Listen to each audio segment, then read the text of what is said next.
রবীন্দ্রনাথ ঠাকুরের লেখা পড়লে অনেক সময় মনে হয় তিনি যেন এক বিশাল শান্ত হ্রদের ধারে বসে জীবনকে দেখছেন। কিন্তু আজ আমরা তার যে লেখাটা নিয়ে কথা বলবো সেটা সেটা একেবারে অন্যরকম। রূপনারায়ণের কূলে মাত্র 11 লাইনের একটা কবিতা, কিন্তু এর প্রত্যেকটা শব্দ যেন জীবনের শেষ প্রান্তে দাঁড়িয়ে থাকা একজন মানুষের সমস্ত উপলব্ধি দিয়ে গড়া। মনে হয় যেন পাথর খোদাই করে লেখা। ঠিক এই কারণেই কবিতাটা এত এত শক্তিশালী। এর প্রেক্ষাপটটা জানলে এর ওজন আরও বেশি করে বোঝা যায়। এটা লেখা হয়েছিল 1941 সালের 13ই মে। কবি তখন গুরুতর অসুস্থ, প্রায় শয্যাশায়ী এবং মৃত্যুকে খুব খুব কাছ থেকে দেখছেন। ও আচ্ছা। তাই এখানে জীবনের শেষ বেলার একটা নির্মোহ হিসেব নিকেশ আছে। কোনো বাড়তি অলংকার নেই। যা আছে তা হলো সারা জীবনের অভিজ্ঞতার একটা নির্যাস। আর সেই হিসেব নিকেশ শুরুই হচ্ছে একটা চমক দিয়ে। প্রথম লাইন, রূপনারায়ণের কূলে জেগে উঠলাম। এই রূপনারায়ণ কথাটা শুনলেই তো প্রথমে একটা নদীর ছবি ভেসে ওঠে, তাই না? এটা কি সত্যি কোনো নদীর নাম, নাকি এর পেছনে অন্য কোনো অর্থ আছে? এটা একটা খুব স্বাভাবিক প্রশ্ন। অনেকেই ভাবেন এটা হয়তো কোনো ভৌগোলিক নদী, কিন্তু দেখুন, রবীন্দ্রনাথের কোনো লেখায় বা জীবনীতে এই নামের নদীর কোনো উল্লেখ পাওয়া যায় না। আচ্ছা, আসলে রূপনারায়ণ হলো একটা প্রতীক। প্রতীক? হ্যাঁ, রূপ মানে যা আমরা চোখে দেখি, কানে শুনি, আমাদের ইন্দ্রিয় দিয়ে যা কিছু অনুভব করি, সেই রূপময় জগৎ। আর নারায়ণ শব্দটা হয়তো নারায়ণ বা মানুষ অর্থে। হ্যাঁ, সব মিলিয়ে রূপনারায়ণ হলো এই যে ইন্দ্রিয় গ্রাহ্য রূপ রস গন্ধে ভরা পৃথিবীটা। তার মানে কবি এই চেনা জগতের ধারেই জেগে উঠলেন। এই জেগে ওঠাটাও তো সাধারণ ঘুম থেকে ওঠা নয়, তাই না? এটা কি এক ধরনের বোধোদয়? একেবারেই তাই। এটা হলো মোহমুক্তি। দেখুন, ভারতীয় দর্শনে, বিশেষ করে অদ্বৈত বেদান্তের মতো ধারায়, এই জগৎকে মায়া বা স্বপ্ন বলে ভাবার একটা বড় ঐতিহ্য আছে। যে যা দেখছি সব ভ্রম। ঠিক, যা আমরা অনুভব করছি তা আসলে সত্যি নয়, এক ধরনের ইলিউশন বা চোখের ভুল। কিন্তু কবি জীবনের শেষ প্রান্তে এসে সে হাজার বছরের পুরনো ধারণাকে সরাসরি চ্যালেঞ্জ করছেন। তিনি বলছেন, জানিনু এ জগৎ স্বপ্ন নয়। এটা তো একটা বিরাট কথা। তার মানে উনি বলছেন, এই যে আমাদের চারপাশের পৃথিবী, আমাদের দুঃখ কষ্ট আনন্দ বেদনা, এই সব কিছুই কঠিনভাবে বাস্তব। একে মায়া ভেবে পালিয়ে যাওয়ার কোনো সুযোগ নেই। একদম, এই উপলব্ধিটাই হলো আসল জেগে ওঠা। এতদিন হয়তো জীবনের নানা পর্বে জগৎকে অন্য চোখে দেখেছেন, কিন্তু এখন সব আবরণ সরিয়ে তিনি এর আসল রূপটা দেখতে পারছেন। এই জগৎ কষ্ট দেয়, প্রতারণা করে, কিন্তু এটা স্বপ্ন নয়, এর একটা বাস্তব অস্তিত্ব আছে। হ্যাঁ, যাকে আমাদের স্বীকার করতেই হবে। এই কঠিন সত্যকে মেনে নেওয়াই হলো তার কাছে জ্ঞানচক্ষু উন্মোচিত হওয়া।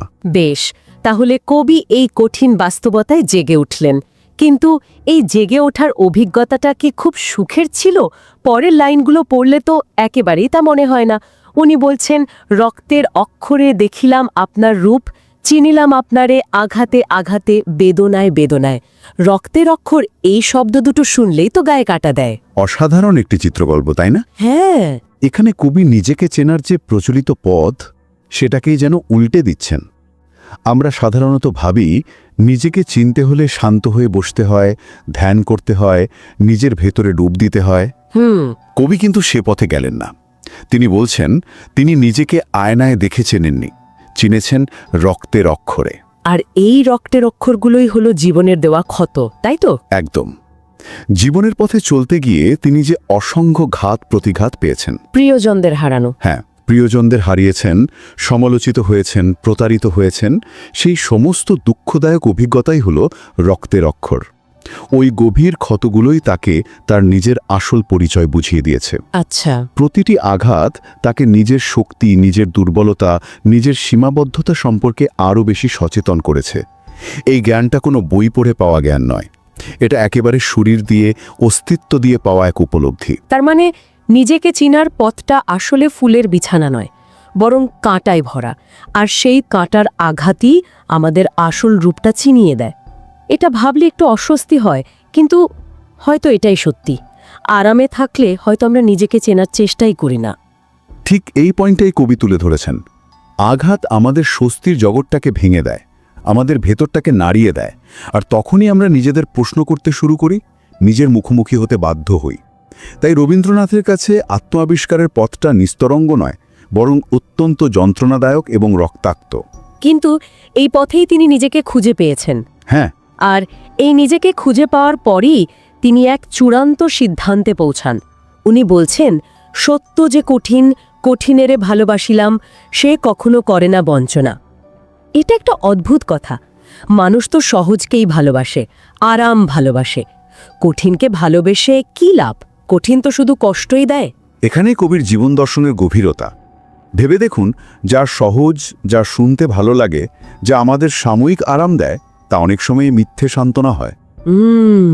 একটা সহজ মিথ্যে হয়তো কিছুক্ষণের জন্য আমাদের ভালো রাখে, কিন্তু যখন সেই ভ্রম ভেঙে যায়, তখন কষ্টটা আরও অনেক বেশি হয়।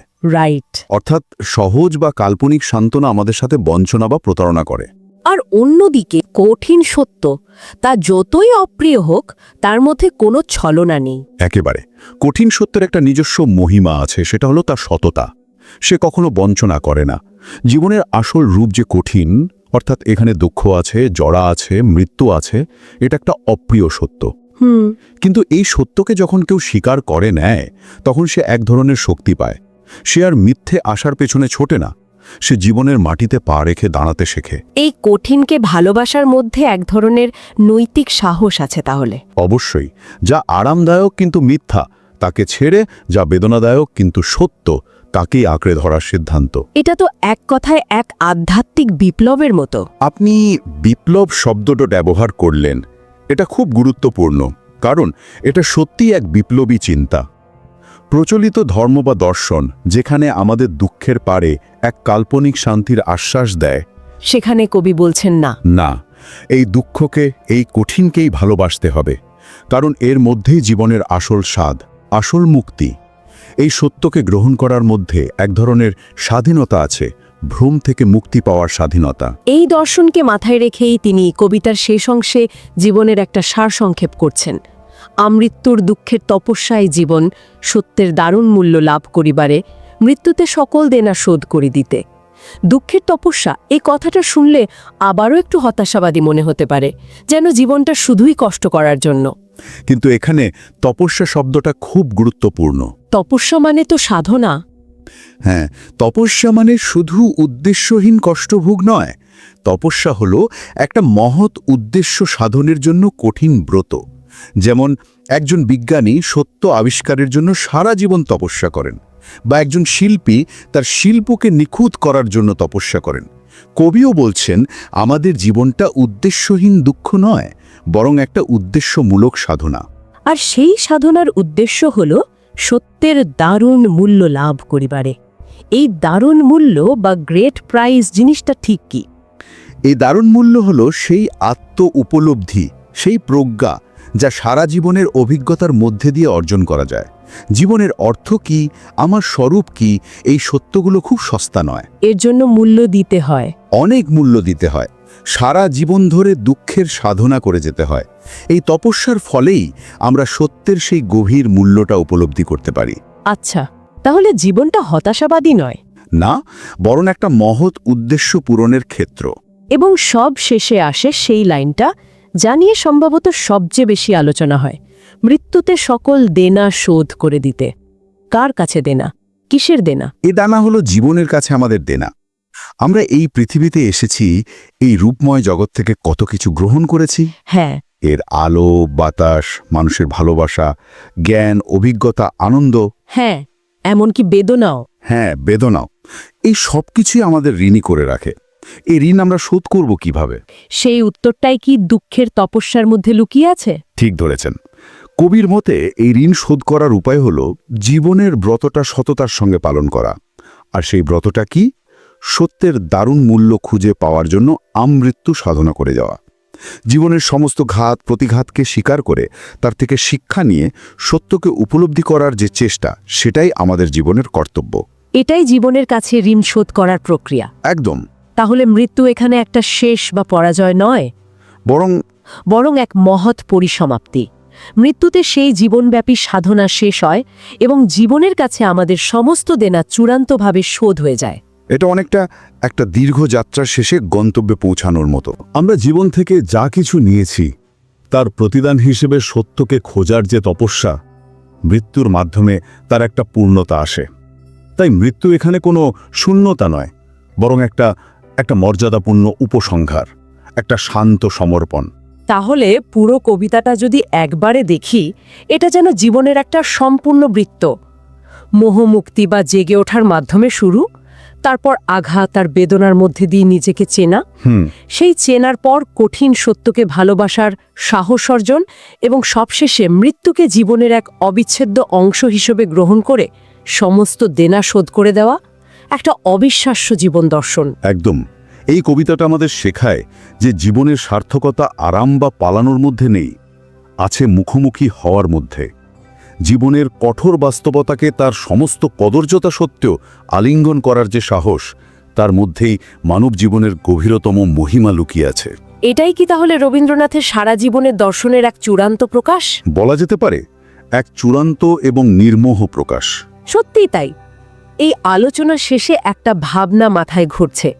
কবি বলছেন, আমরা নিজেকে চিনি আঘাতে আঘাতে, বেদনায় বেদনায়। এটি একটি গভীর এবং কিছুটা অস্বস্তিকর উপলব্ধি।